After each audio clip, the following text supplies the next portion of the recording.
好，回到节目继续来关心的是中东局势啊。这个美军对于伊朗轮番的狂轰猛炸呢，摧毁了伊朗大量的飞弹阵地之后呢，现在战争的胜负那么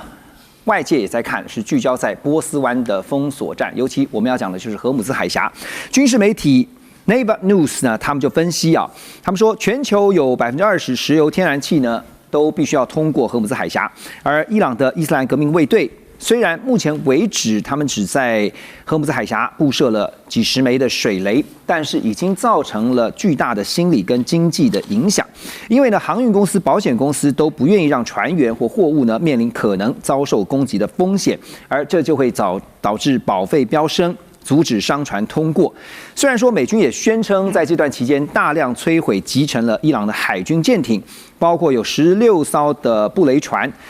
但是超过90%的小型布雷船仍然是完好无损的。伊朗还宣称呢，他们仍然还是可以透过卡车、火箭或是潜水艇的方式，来在荷姆兹海峡布设数千枚以上的水雷。好，那现在怎么看这个荷姆兹海峡的封锁跟反封锁战？大使，现在水雷变成一个新的这个可以说是不对称战争的一个很王者武器了，一张牌一样，而且这牌很好用。为什么？它的性价比特高，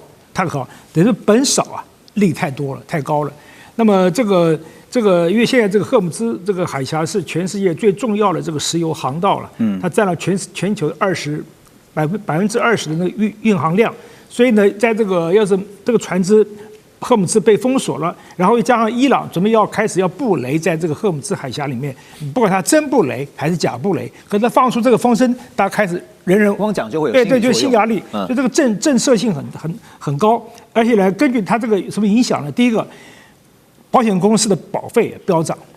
对不对？第二个呢，它的航运停摆，然后发生能源危机。我想各位可能不清楚这个水雷的价钱大概1颗水雷大概几千美元。目前的行情，当然现在科技比过去进步一些了，不像过去的2战时期的很草率的水雷，或者像我们在金门布置的一些水雷一样。但是现在呢，已经在几千美元，很便宜。可是他把一个军舰要是毁的话，那军舰要被修理的费用就要10亿美元以上。举个例子这个在1988年。确实有这个先例1988年，美军的一艘巡防舰呢，在这个伊朗附近的海域的被炸。那么它的这个巡防舰这个被炸的水雷才是1500美元。确实的数字1500美元。可炸的巡防舰，美国的巡防舰被炸之后呢，它被炸裂了，不是把整个炸垮，炸裂之后去修理还可以用，可修理的费用是9600万美元那这不成比例了。对。当然，所以呢，而且这个水雷现在只要它放风声，大家开始闻之这个心里面色变，所以因此呢，这个水雷它要被炸到，那不堪设想。可是不办法，每个人都会担心要不去，他会被炸。怕的。对，伊朗还不会跟你讲真话，他就说我可能会不往哪边会不，万一一个假的消息，大家就觉得那我宁可保险就不要经过去碰这个眉头。然后呢，所以这个心理的这个威慑呢，难以这个估计。另外就是说，假如美国想说，那我去派这个扫雷船、扫雷机去扫雷，可是现在这个伊朗的布雷它不是按照美国所想象的那种方式，对，大摇大摆的，就是派个布雷船去了，很容易被美国的卫星所查到，然后就把它炸掉。可是现在伊朗还了解，他派一些什么很民间的船只，甚至用伪装的，甚至还有渔船，弄这个布雷方式，所以美军很难去辨别哪个是布雷，哪个是不布雷，所以这种它的影响力很大，所以我觉得这是一个很上算的一个生意了。对，这确实对于这个国际航运业者来讲的话，商船们这个不怕1万，只怕万一就是哪一艘这个你要是真的遇到的话，被水雷给这个攻击到的话，确实会造成非常大的损失。好，那当然这个刚刚提到的扫雷因为其实伊朗的水雷封锁战术现在也在考验的就是美国海军的扫雷能力。那同样是这个军事媒体Navy Times 他们就报道说，美国海军去年退役了一半的复仇者扫雷舰，现在计划呢，用来具备反水雷能力的这个滨海战斗舰来取代。美军也评估这个滨海战斗舰呢，可以距离雷区更远，然后利用无人系统来定位、识别跟清除水雷，比复仇者扫雷舰更加安全。但是呢 ，Navy Times 也提出他们的质疑他们说，因为这是美军第一次用滨海战斗舰来除雷，那如果跟经过这个沙场好多次这种考验的复仇者扫雷舰啊，确实不同。如果用起来成效不知如何。而且美军现在在中东呢，也只有3艘滨海战斗舰。所以基本中觉得这个我们讲到这个滨海战斗舰现在要取代原本的复仇者扫雷舰，那成效你怎么评估？当然，现在很多国家都不再建造专用的扫雷舰艇，而是用海上的这种平台实施多功能的这个改装。像滨海作战舰，其实当时设想就是，我用同样一个这个船只的载台，但我可以因应这个任务的不同，比如加强防空，加强这个反舰能力，还有加强特战能力，加强扫雷猎雷能力等等。像滨海作战舰，按美军的设计来讲，它采用模组化设计，它赋予的职能扫猎雷就是它其中的一项。但我们都知道，这个滨海作战舰对于美国海军来讲，也是过去建军的一个灾难。特别它陆陆续续下水后，发现它很多包括系统可靠度，还有原先设想还有实际大国博弈这种战场场景有极大的不同。因此我们过去以来看到，美国海军把好几艘滨海作战舰服役大概5、6年，不到10年迅速退役。之前还传出，哇，这些退役的船舰哪个国家来接收？当时台湾就是被点名，极为这个非常热门的国家哦。但话题再回到滨海作战舰，我认为滨海作战舰就这几年针对扫猎雷它相关的远性，据我长期的观察，我是看到非常非常少这样的一个场景。而美国和他的盟国，那进行扫猎雷演习最多的就是第一个，美军和海上自卫队。对，海上自卫队它的扫猎雷舰数量最多，而且它全世界认为它是扫猎雷能力最强的一支海军。那另外，北约国家每年在波罗的海进行波罗的海行动相关的海军操演，扫猎雷也是其中一项最重要的部分。而这一项美军的船舰在里面占有的比例非常的低，而是由美国它的北约盟国大家集合所有的扫猎雷舰在波罗的海进行操演。因此我必须说，扫猎雷能力对美军来讲确实非他所长，因为美军它强调的是我控制整个大洋、制空、制海等等。那整个战区我控制，但对于猎雷、扫雷，它主要是仰赖盟国的协助来进行这样的一个作战行动。这个对美军来讲，并非它主要、最重要、核心的职能任务。因此如果单靠美军，我认为要打破伊朗这么容易的封锁荷姆兹海峡这种作战的模式，它可能这个不只是复仇者都拿过来，或者滨海作战舰集中来应对，我认为就实际能力来讲，它可能还是不够的。成效不一定会像是美国所强调的这个非常的卓越哈。但是现在也听到了川普说，那就不排除动用美国的海军去护航啊。我先问一下 Ross， 你觉得会出动吗？可能性很大，很大。因为最新听到是川普的说法是说，可能很快但是通常来讲很快，你也不知道什么时候嘛。对，但是我觉得目前美国还是有这个能力，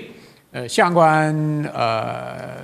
不管是军舰、人力等等都是有的。但是美国军舰也有风险啦。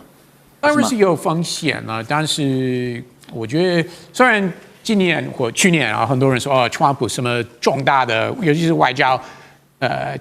场面的策略都会踏够，但是我真的觉得这次他不会。好，那我就 wait and see 哈。我另外要问你的问题就是说，现在美国也打算封锁伊朗的石油出口。那么川普呢，他在13号也表示说，他已经指示了美国中央司令部执行中东历史上最强大的轰炸行动之一，要彻底摧毁伊朗王冠上的明珠也就是伊朗的哈格岛上面所有的军事目标。华府智库中东研究所一位资深研究员苏利曼他就分析说呢，这个哈格岛的面积只有纽约曼哈顿的1/3，距离伊朗的海岸大约有16英里。那处理这个伊朗90%的原油出口，如果摧毁了哈格岛，就意味着切断整个伊朗的军事经费，伊朗社会维持基本运作的功能也将会遭到全面的断绝所以是严重性蛮大的但是《纽约邮报》也进一步的分析呢，他说哈格岛对于战争结果影响重大，美国拿下小岛并并非是否会发生，而是什么时候会发生。言下之意就是一定会这么做哈。可是真的有可能进一步的，就是去派兵，就是来轰炸哈格岛之后，再更进一步的去占领这个哈格岛吗？不排除。看起来目前可能性是很大的，川普就是要断他的经脉，他是往这个方向走了，他真的在考虑用地面的这个部队占领这个哈格岛，所以先有这个轰炸的动作，那看后面那在目前那个占住哈格岛的部队会不会主动投降？他们也有这个选择。那如果不投降的话，那再轰炸可以围堵。那如果围堵用海军围堵的话，就不能补给了。那他们可以继续斗久了。那如果真的不投降的话，那还是有这个选择啊。美国可以用地面部队占领这个小岛，但是即使是轰炸小岛上的军事设备。那美国也是要避免轰炸相关的原有的设备，因为这个战争结束之后就会影响到这个供应了，对这个石油的供。所以如果真的断了这个石油的供应，你觉得对于伊朗来讲真的是一个重击，真的会造成整个战局的逆转？我说除了改变吗？从美国的角度来看，所有的可能都要准备。我的意思是说。或许不能排除这个生权邦会被推翻，但是另外有可能是还继续执政，但是还是因为投降或跟美国谈条件，他们就恢复继续出口石油。所以从美国的角度来看，岛上的设备也没有必要轰炸，就是设备是要轰炸，但是原有的相关设备是不要尽量避免轰炸。好，还有一个根本的问题，简答就好，就是当初美军的剧本其实想定的就是在于说大规模的轰炸，包括立刻速战速决的斩首行动之后呢，造成人民最后能够起义来推翻神学士的政权，但到目前为止没有发生啊。其实我们也不知道川普本来有没有这个想法，就是要鼓励人民起义啊。这个其实我们不知道。但可能性高吗？你觉得？我觉得川普对这件事情是很无所谓，真的。他是无所谓的，可能性高吗？我想当然这个伊朗内部是有一些人反对原来卡梅尼的这个统治了，所以因此卡梅尼被轰炸死的当下，有些人就出来庆贺，有些街头就产生还有些，可是呢后来发现更多的人也有反对这个，有哭的也有，所以呢几家欢乐几家愁，所以呢他想在伊朗动员人民起义啊。我觉得是高估了伊朗的这个人民的这个反对啊，这神学士还亲美或者赞成美国的这种数字啊，我觉得伊朗这个川普啊太乐观了。对，所以是美国是不是在这一个行动当中误判情势哈？那当然，虽然现在只打了2个礼拜，照川普口中所说的还有4个礼拜哈，就是说他讲的是4周，至少还有2周等待验证。马上回来，中美互动牵动全球，美中竞争，地缘争霸，外交。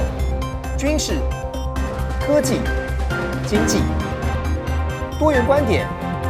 权威分析，一同掌握2026全球新秩序、新赛局。每周6日，寰宇全世界带您走进全世界。